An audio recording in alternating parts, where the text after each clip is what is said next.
Le 8e congrès de la Société africaine de pathologie infectieuse se poursuit à Libreville et le paludisme n'est pas en reste. Pour en parler, je reçois Dr Magaran Bagayoko, le représentant résident de l'OMS au Gabon. Bonjour docteur. Bonjour madame. Bienvenue à la SAPI. C'est un plaisir pour moi. Alors, vous avez participé aux travaux de la SAPI. Comment appréciez-vous la qualité des échanges? Oui, la SAPI est un événement qui est très opportun par le timing et par aussi la qualité des participants. Parce que nous sommes à l'ère de la COVID-19, ce qui fait que parler de maladies infectieuses maintenant est un thème très évocateur et très pertinent. Alors, je viens aussi de participer au débat et je viens de finir une table ronde où nous avons eu des échanges de très haut niveau. D'accord. Alors, comment expliquez-vous aujourd'hui que le vaccin du paludisme ne soit pas mis sur le marché? Le paludisme est un problème majeur de santé publique, mais à la fois un problème complexe. Parce que le paludisme, à la différence de beaucoup d'autres maladies, est une interaction entre l'homme, le moustique et le parasite. Ce qui rend difficile le développement de ce vaccin pour le paludisme. Donc si nous devons avoir un vaccin pour le paludisme, on devait avoir plusieurs vaccins pour le paludisme. Un vaccin pour les formes qui sont au niveau de l'homme, mais des vaccins aussi qui bloquent la transmission chez le moustique. Donc, mais aujourd'hui, on a la bonne nouvelle, et c'est historique, qu'en 2022, nous avons eu le premier vaccin dans le domaine public, le vaccin RTSS sur le paludisme. Alors, c'est un vaccin qui a été testé en Afrique, dans le contexte africain, par les systèmes de santé africains. Donc aujourd'hui, ce vaccin a été testé au Ghana, le vaccin a été testé au Kenya et ensuite le vaccin a été testé au Malawi. Donc avec des résultats assez probants. Alors, mais qu'est-ce qui coince aujourd'hui puisqu'il y a des résultats assez probants? Oui, pour les vaccins, d'abord, ce vaccin doit être utilisé en système de routine. Parce que les pays qui l'ont testé l'ont utilisé dans leur PEV de routine. Et nous savons que les vaccinations de routine dans beaucoup de pays sont des systèmes qui sont là. Mais l'autre problème majeur, c'est la capacité de production de la firme industrielle.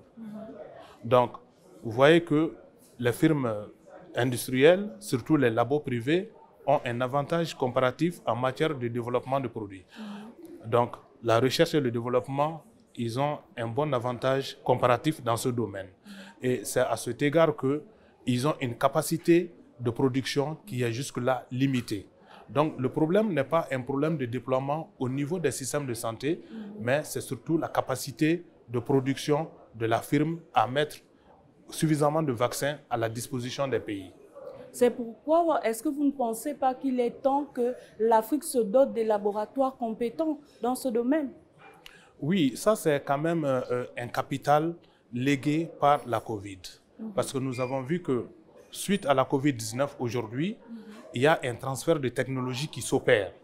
Nous avons un certain nombre de pays en Afrique, notamment l'Égypte, la Tunisie, l'Afrique du Sud, le Sénégal, le Kenya, qui sont en train de se doter de la nouvelle technologie qui a été utilisée, surtout l'ARN messager, pour développer rapidement les vaccins contre la Covid. Donc, ces technologies sont en train d'être transférées et seront non seulement utilisées pour les maladies virales, mais à d'autres affections telles que le paludisme. Donc, le transfert de technologies pour l'Afrique est en cours. Vous évoquez tout à l'heure les 3 piliers du traitement du paludisme. Peut-être nous en dire un peu plus. Oui, les 3 piliers, c'est d'abord la prévention, le diagnostic rapide et le traitement. Donc, en termes de prévention, nous avons l'utilisation des moustiquaires imprégnés d'insecticides. Donc, préconisé pour tout le monde, mais de préférence chez les groupes les plus vulnérables, qui sont les femmes enceintes et les enfants de moins de 5 ans. Alors, donc, il est recommandé que ces personnes vulnérables dorment sous moustiquaires traités d'insecticides, qui réduit le contact entre l'homme et le moustique qui transmet le paludisme. Alors, Une autre méthode de prévention qui est utilisée, c'est la pulvérisation intradomiciliaire. Ça veut dire que nous mettons les insecticides à effet rémanent dans les maisons pour non seulement repousser les moustiques et réduire le contact entre l'homme et le moustique. Donc, ça, c'est des méthodes de prévention. Mais il y a d'autres types de prévention qui existent aussi. C'est la chimioprophylaxie chez la femme enceinte. Vous savez, quand les femmes enceintes viennent dans les consultations prénatales, on leur donne des molécules telles que les comprimés de Fansidar, ça c'est le nom le plus commun, alors qui permet de protéger les charges parasitaires. Donc, à côté de la prévention, le deuxième pilier, c'est le diagnostic. Le diagnostic repose sur le diagnostic microscopique, ça c'est les gouttes épaisses que nous faisons pour détecter la présence de parasites, et sur les tests de diagnostic rapide, les TDR, qui sont déployés un peu partout. Donc l'importance du diagnostic, c'est de faire en sorte que on ne passe pas à côté des autres cas de fièvre. Parce que la tendance était de faire un traitement présomptif du paludisme. C'est-à-dire, tout cas de fièvre était considéré comme paludisme. Et en ce moment, non seulement on abuse l'utilisation des antipaludéens, on provoque des pressions médicamenteuses qui vont à la limite conduire à des résistances. Ensuite, en le faisant, on passe à côté des autres cas de fièvre. Donc, si la fièvre qui n'est pas paludisme n'est pas diagnostiquée à temps, alors ça se complique et le traitement devient plus onéreux. Et ça fait beaucoup de préjudice sur le malade. Donc, le diagnostic est fondamental. Et le troisième pilier, c'est le traitement. Donc, il y a maintenant des médicaments efficaces et qui sont les médicaments à base d'artémisinine. Donc, qui sont les molécules qui sont préconisées dans le cadre du traitement. Donc, il y a des comprimés qui sont donnés dans le cas du paludisme simple, mais il y a aussi des formes injectables qui sont disponibles dans le cas du paludisme grave.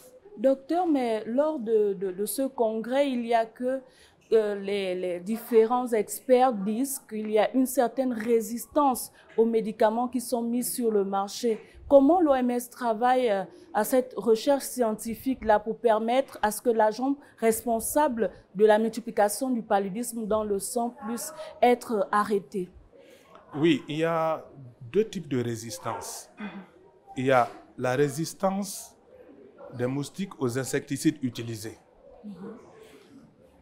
Donc, du coup, lorsque nous continuons à utiliser les moustiquaires ou les insecticides dans nos maisons, les moustiques résistent. Donc, ça, c'est la première résistance. Mais il y a aussi la résistance des parasites du paludisme aux médicaments que nous utilisons.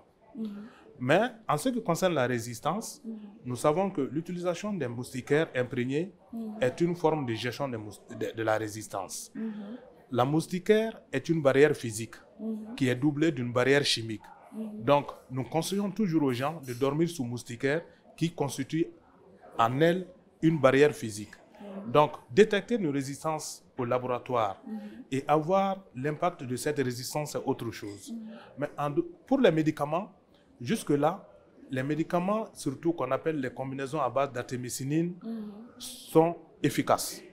Et au Gabon, maintenant, le CIRM est en train de faire une étude là-dessus et les médicaments se révèlent 100% efficaces. Et ça en Afrique. Mais en réalité, c'est la seule molécule qui existe. L'arsenal est limité. Donc, nous devons faire beaucoup attention pour ne pas créer des résistances chez nous à ces molécules.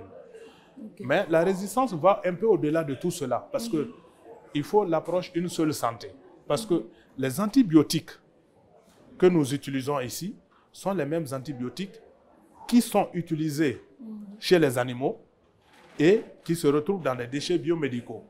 Donc, du coup, nous pouvons nous retrouver exposés aux médicaments en mangeant, par exemple, des animaux dans nos plats qui ont effectivement eu des antibiotiques et ce qui peut créer une résistance. On est étonné d'avoir des résistances sans être exposé.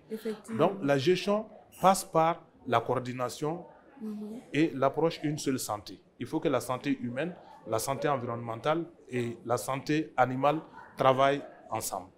Docteur Bakayoko, le thème est tellement alléchant. Peut-être un dernier mot de votre part? Non, moi je suis censé de dire que la Covid a permis l'éveil des consciences. La Covid a permis de créer une solidarité internationale sans précédent. Et le système de santé et surtout les infectiologues qui sont là doivent capitaliser là-dessus. Parce que la Covid a permis de positionner la santé comme un pilier du développement social, un pilier du développement économique et un pilier du bien-être. Donc, et les gouvernements ont pris conscience de cela.